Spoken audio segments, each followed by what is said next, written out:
The Lord is the one who goes ahead of you. He will be with you. He will not fail you or forsake you. Do not fear or be dismayed." So Moses wrote this law and gave it to the priests, the sons of Levi, who carried the ark of the covenant of the Lord, and to all the elders of Israel.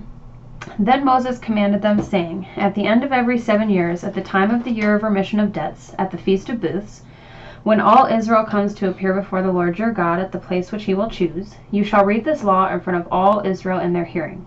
Assemble the people, the men, and the women and children, and the alien who is in your town, so that they may hear and learn and fear the Lord your God, and be careful to observe all the words of this law. Their children who have not known will hear and learn to fear the Lord your God, as long as you live on the land which you are about to cross the Jordan to possess." Then the Lord said to Moses, "Behold, the time for you to die is near. Call Joshua and present yourselves at the tent of meeting, that I may commission him." So Moses and Joshua went and presented themselves at the tent of meeting. The Lord appeared in the tent in a pillar of cloud, and the pillar of cloud stood at the doorway of the tent. The Lord said to Moses, "Behold, you are about to lie down with your fathers, and this people will arise and play the harlot, and with the strange gods of the land, into the midst of which they are going, and will forsake me and break my covenant which I have made with them. Then my anger will be kindled against them in that day, and I will forsake them and hide my face from them, and they will be consumed, and many evils and troubles will come upon them, so that they will say in that day, Is it not because our God is not among us that these evils have come upon us?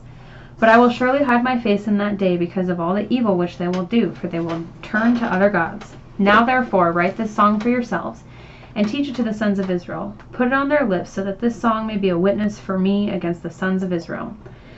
For when I bring them into the land flowing with milk and honey, which I swore to their fathers, and they have eaten and are satisfied and become prosperous, then they will turn to other gods and serve them, and spurn me and break my covenant.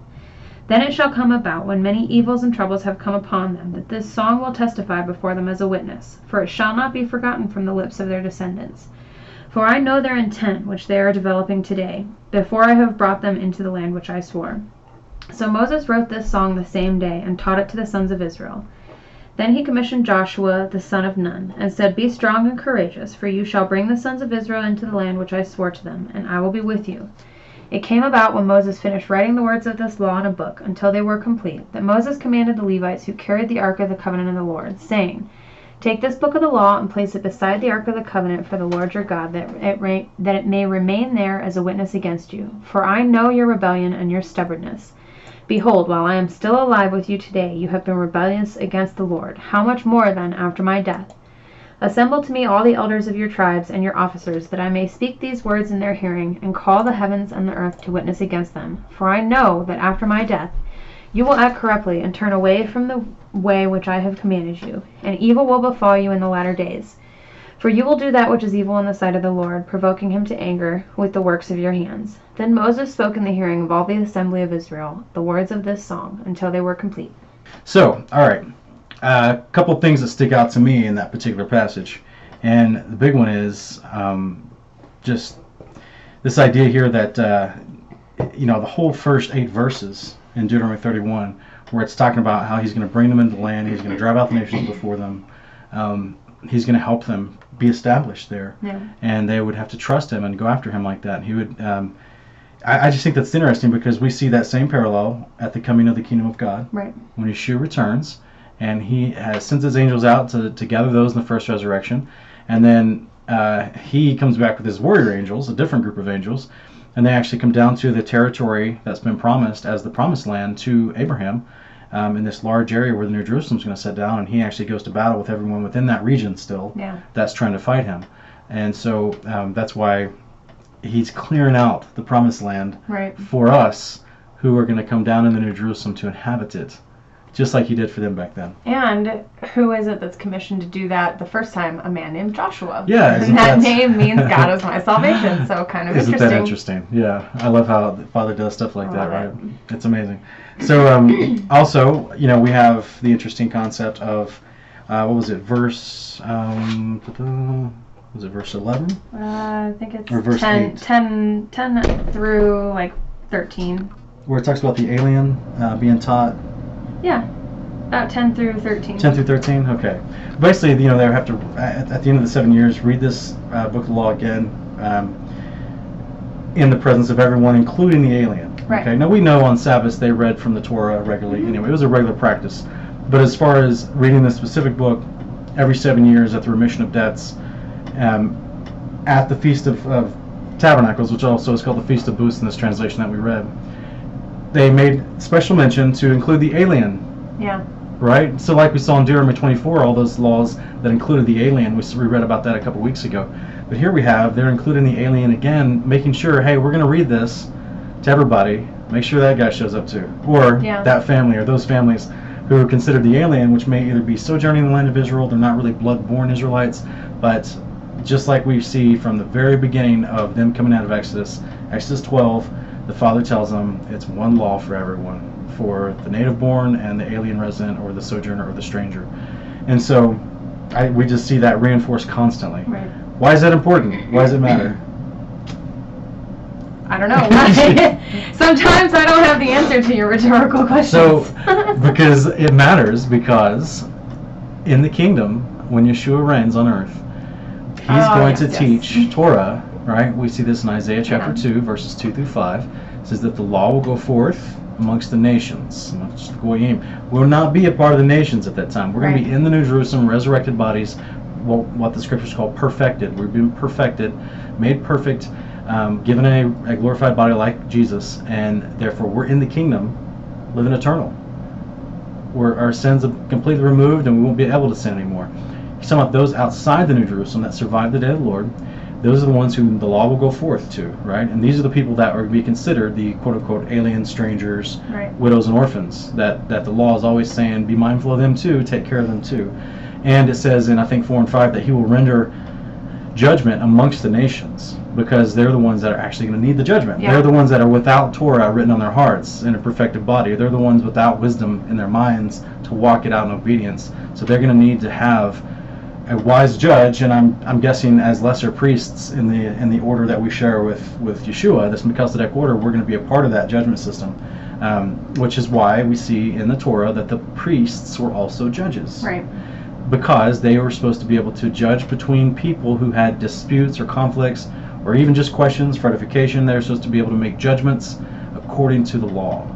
So I think that's exciting. Yeah, and in those passages we also see another mention of when we learn the Torah, we learn to fear God. So that there's a lot of reiteration of this term of, fearing the Lord and keeping his commandments. And we see that again here mentioned in direct correlation to teaching people the law. And that's another thing I think a lot of people kind of miss, is that the priests taught the people. They weren't just ministers in the tabernacle for the sacrifices. They were also the group of people that taught Israel the law, taught them the Torah. So that's also something I think a lot of people kind of forget about the priesthood. Yes, absolutely. Which is, why in a royal priesthood in the future we'll be teaching Torah. Right. Yeah, that's why it has to be on our heart, and we have to do it instinctively so we never give the wrong judgment or advice. We have to be able to teach it perfectly. And we will be able to. So, what else sticks out to me in this interesting part here? Basically, it's really most of the stuff that stuck out to me is at the beginning of this chapter. Yeah. Because at the end of the chapter, we get reiterated to them how they'd already been expressed. Even last week, we read a different passage where he's telling them again, you guys are going to turn away from me. He tells them like 3 times in this entire book of Deuteronomy. Yeah, I kind of chuckled when we first read this, because here's Moses being told by the Father, you're about to die, and everything you just taught these people, they're going to transgress again, and they're going to be cursed for. I mean, he's telling them, I'm sure Moses has remembered that he'd been told that multiple times, but right before he's about to die, that's the news that he gets too. Yeah, as soon as you lay with your fathers in the grave, these people are going to turn away. No, but poor Moses. Actually, I think it's interesting because he does say that after his death they will act corruptly and turn away. Yeah.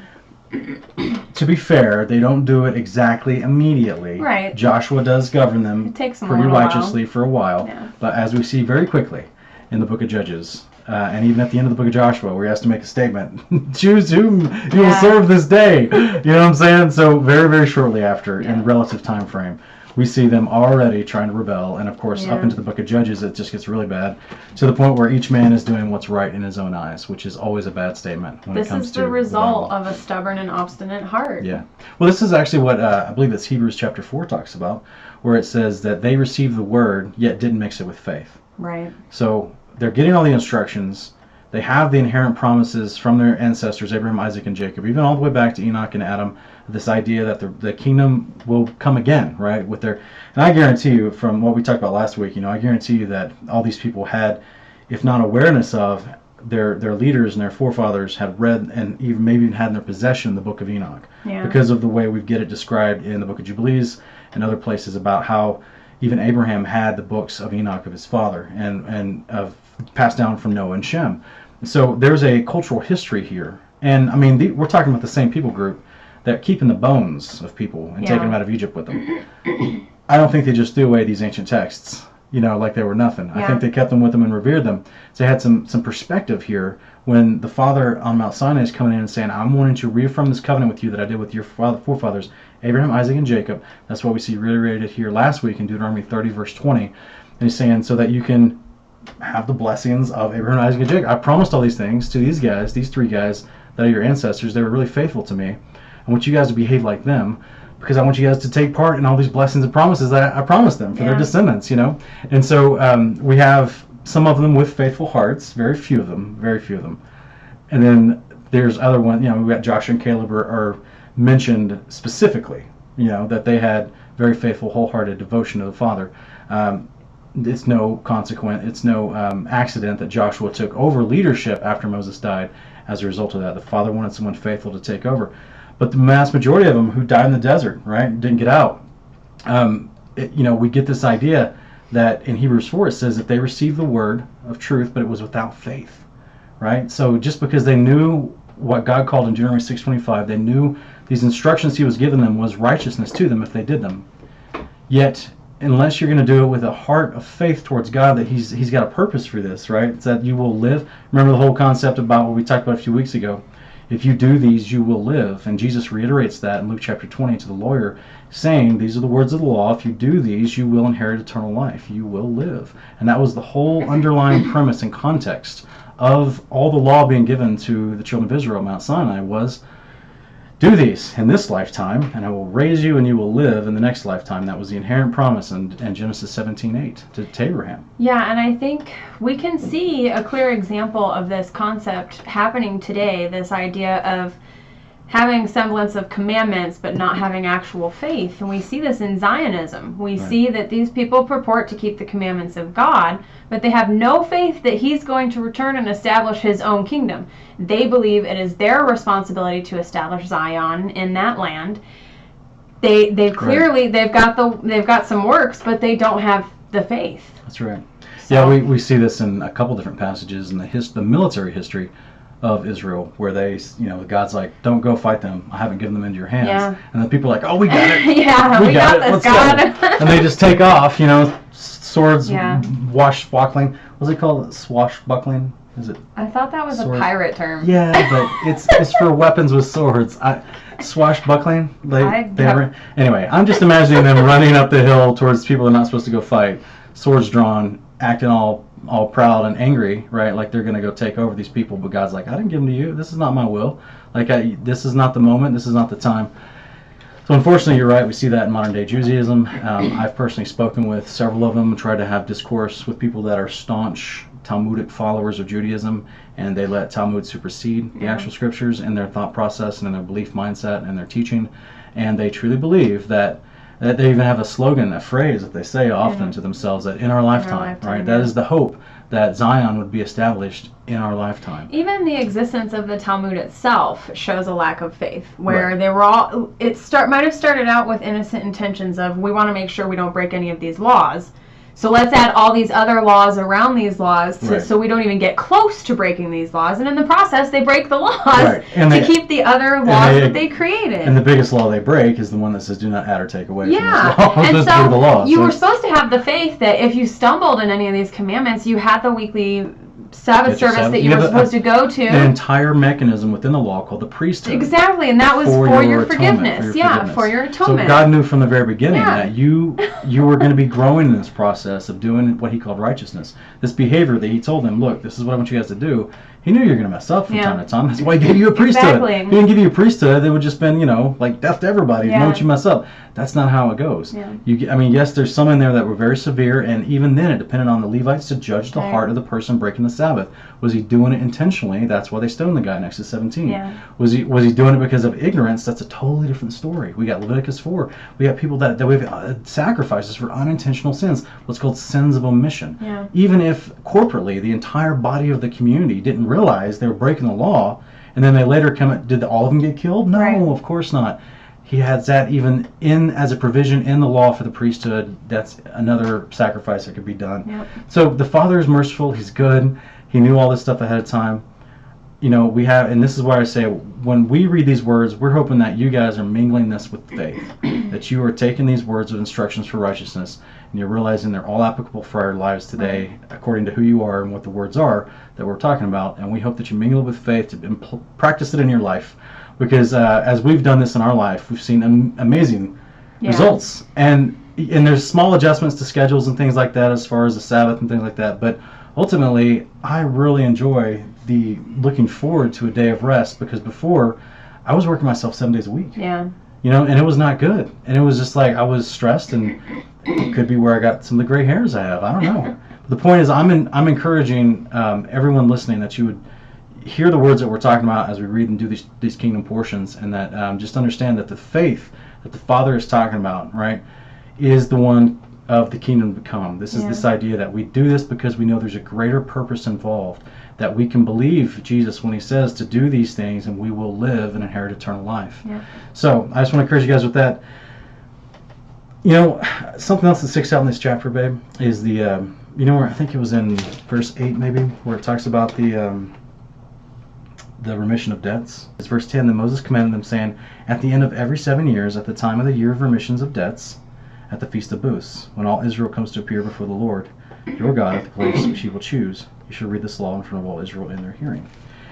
So it throws in there as a little prepositional phrase concept. It's this idea that during this every 7 years, as you read this book of the law, during the remission of debts, right? Because we understand they had these different jubilees that they experienced, but apparently every 7 years there was a remission of debts, and it ties it directly to doing this at the Feast of Booths. Yeah. That is amazing, guys. That is amazing, because when the kingdom comes, we're going to be taken to our big booth, which is New Jerusalem, and the sin of our debt is canceled, because we're now been made eternally blessed by given a resurrection body that cannot sin.